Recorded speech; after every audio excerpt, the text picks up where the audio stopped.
Okay. All right. So I did my presentation over graduate school. I know a lot of you are probably already familiar with what graduate school is, but I'm going to pretend like you guys have no idea. I'm going to start you from the very beginning. So first of all, what is grad school and why should I go? Graduate school is where students go after earning their bachelor's degree, and they can go to graduate school and earn another degree, like a master's degree or a doctorate, and it's usually about 1 to 4 years, depending on the degree that you're seeking. And the biggest reason people go is because it opens more opportunity for students, from job offers to higher salary, or simply if they want to change careers. So what's the purpose of grad school? Why do students go to grad school?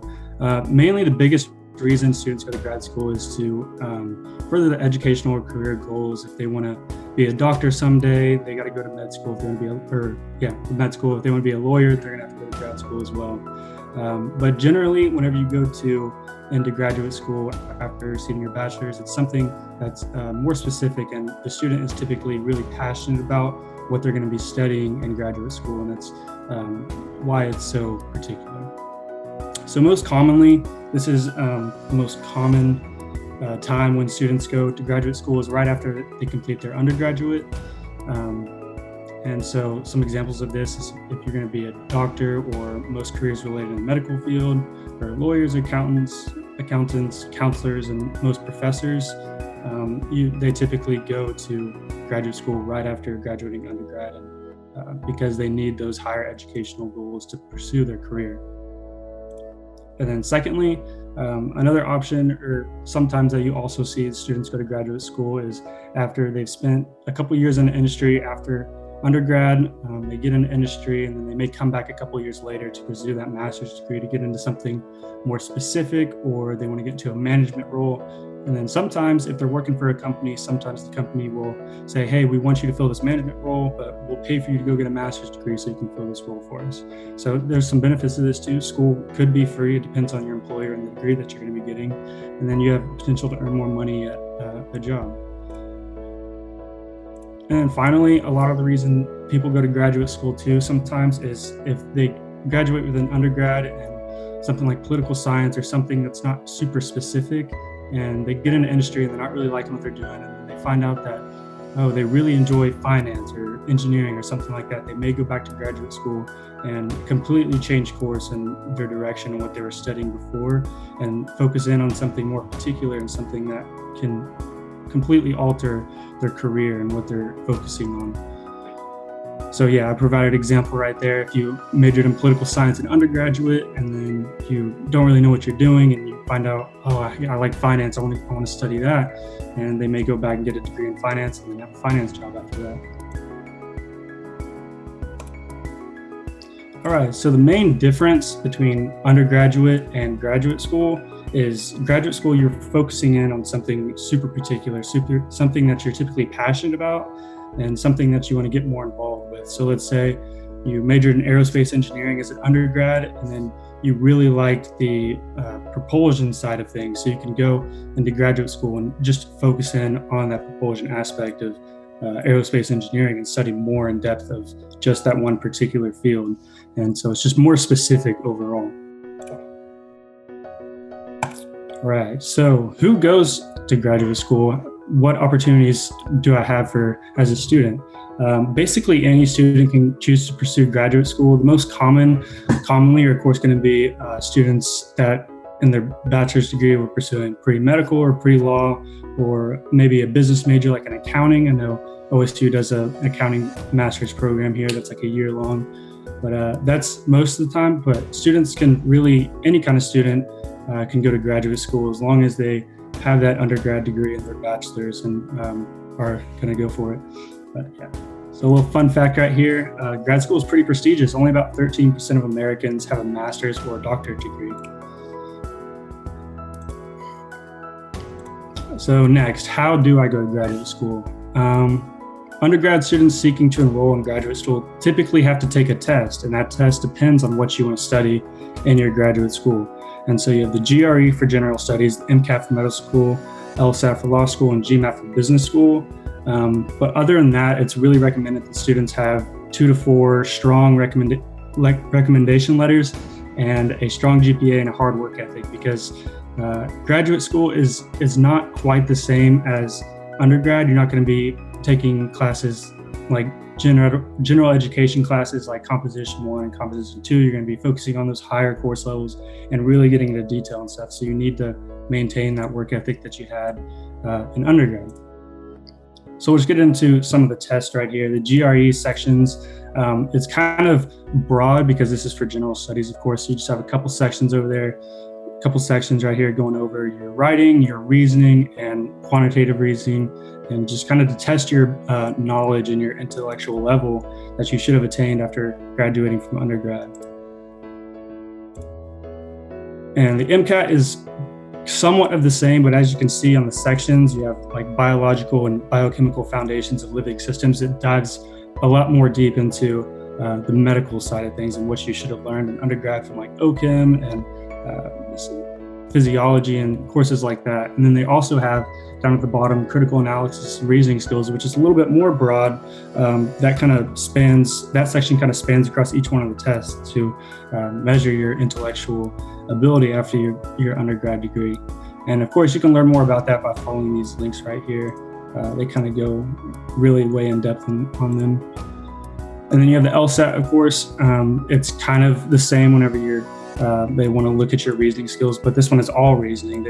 Because you're going to be a lawyer, you have to think logically, and they want to test your abilities and how you'll be able to do that, how you'll be in a law school setting. And then the GMAT for business is a little bit more broad versus the LSAT and MCAT, but you have all your reasoning sections right here. But as you can see in the question types, it seems a little bit more business oriented, like problem solving, data sufficiency, graphics interpretation, and table analysis and things like that.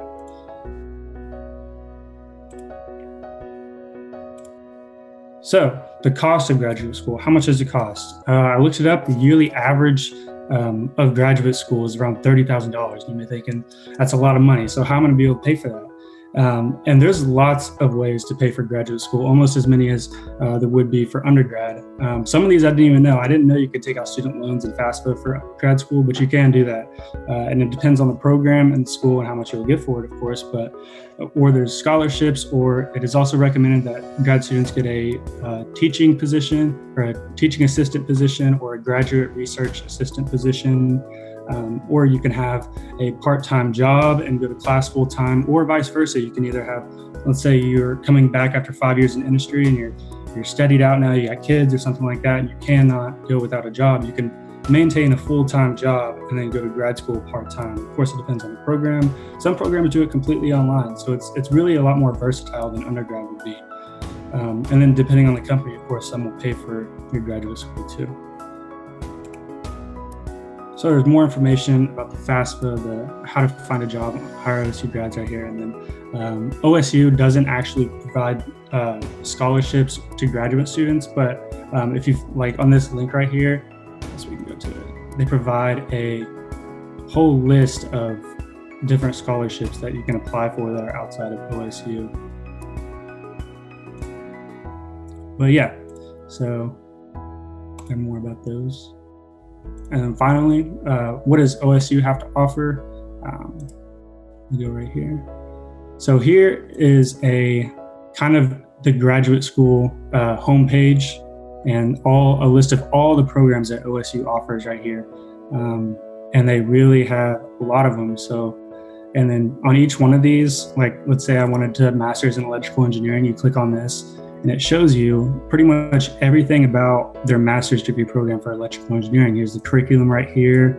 The degree requires 33 graduate credit hours, tells you eligibility requirements, cost, how to get those, how to pay for the school, and just kind of everything right there. And of course, you can go request more information or apply.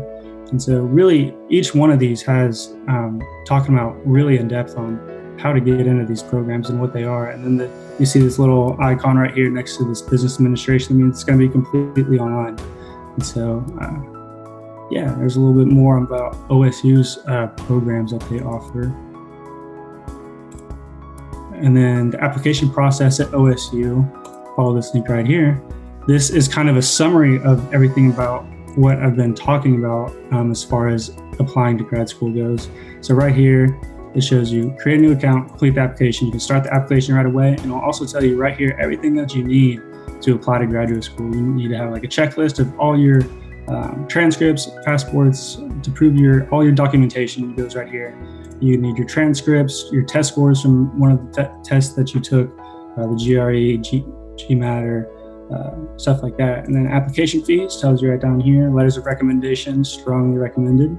And it depends on the program. Some programs may not require letters of recommendation, but that's why you kind of have to dive into it, doing your own research, and like start your application, reach out to the program that you're trying to apply to, and just kind of build upon that. But yeah, they have everything about, and then frequently asked questions, and you can contact the graduate college, and then yeah. But it all really just comes down to what you're looking to study. I can't get back up here.